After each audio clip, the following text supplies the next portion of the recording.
কিছু না বলে ছুটি মঞ্জুর করত। দাদা দাদু মারা গেছে আসলে অনেক আগে, আর আমি স্কুল মিস দিলেই বলতাম দাদা দাদু মারা। আজকের এই বিষয়টি নিয়ে আলোচনা করবেন প্রখ্যাত আলেমে দ্বীন শেখ আহমদুল্লাহ।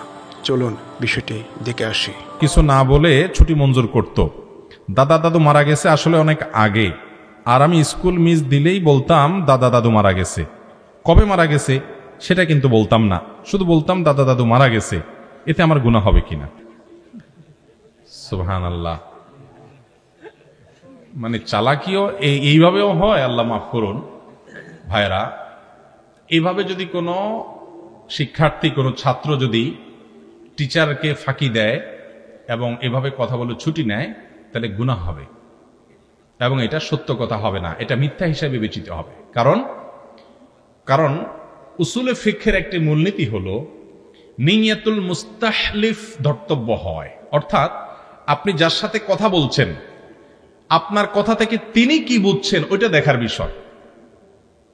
তিনি কোনটা বুঝতে পারছেন বা সাধারণত অন্য 10 জন কি বুঝবেন সেটা ধরার বিষয়। আপনি বলছেন একটা, আপনার পেটের ভিতরে নিয়ত আরেকটা, সবাই বুঝতেছে একটা। তো এই চালাকি জায়েজ নাই। এই চালাকি জায়েজ হবে তখন যখন আপনি নিরুপায় হবেন, জীবন রক্ষার ব্যাপার হবে, তখন আপনি একটু ঘুরায় বললেন, আপনার উদ্দেশ্য একটা, যাকে বললেন তার উদ্দেশ্য আরেকটা। এটা জায়েজ হবে তখন। আপনি কোনো সন্ত্রাসের কবলে পড়লেন, আপনাকে সে শেষ করে ফেলবে, আপনার অনেক বেশি ক্ষতি করে ফেলবে, জিজ্ঞাসা করতেছে টাকা কই। আপনি টাকাটা নিজের পকেট থেকে বের করে জুতার নিচে, গাড়ি সিটের নিচে কোথাও রেখে ডাকাত ভাইকে বললেন, ভাই দেখেন, বিশ্বাস করেন আমার সাথে কিচ্ছু নাই ভাই, আসলে ওর সাথে কিছু নাই, ওই সিটের নিচে আছে। তো এইরকম চালাকি করলেন আপনি আত্মরক্ষার জন্য। এটা ক্ষেত্র বিশেষ করে জীবন রক্ষার জন্য বড় কোনো বিপদ হলে তখন এটা জায়েজ হতে পারে। কিন্তু আপনি এই স্কুল ফাঁকি দেওয়ার জন্য বা অন্য কোনো উদ্দেশ্যে চাইলেন আর টিচারের বেচা শুরু করে দিলেন, বললেন একটা, আমার দাদা মারা গেছে, আমার মনোনীয়তা আছে 10 বছর আগে মারা গেছে, আর স্যার বুঝবে কালকেই মারা গেছে, এই জন্য আসি নাই। তো এই সমস্ত 2 নম্বরই করা জায়েজ হবে।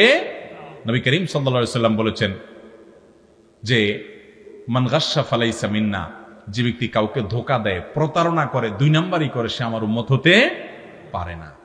এই জন্য ভাইরা আমার, টিচারদেরকে এরকম ধোঁকা দেওয়া যাবে না। দেখুন, আমরা যুবক বয়সে অনেক পাগলামো করি, অনেকে অনেক এ ধরনের হেয়ালিপনা করি, মনে করি যে এটা তো বয়সের একটা পাগলামি। না ভাই, আমাদের যৌবন বয়স সম্পর্কে আল্লাহ স্পেশাল জিজ্ঞাসা করবেন, তোমার যৌবনে তুমি কি করেছো। এই জন্য যুবক যৌবন বয়সে হেয়ালিপনা করতে গিয়ে মিথ্যা, প্রতারণা, 2 নম্বরে অনেক সময় দেখা যায় যুবকরা কয়েকজন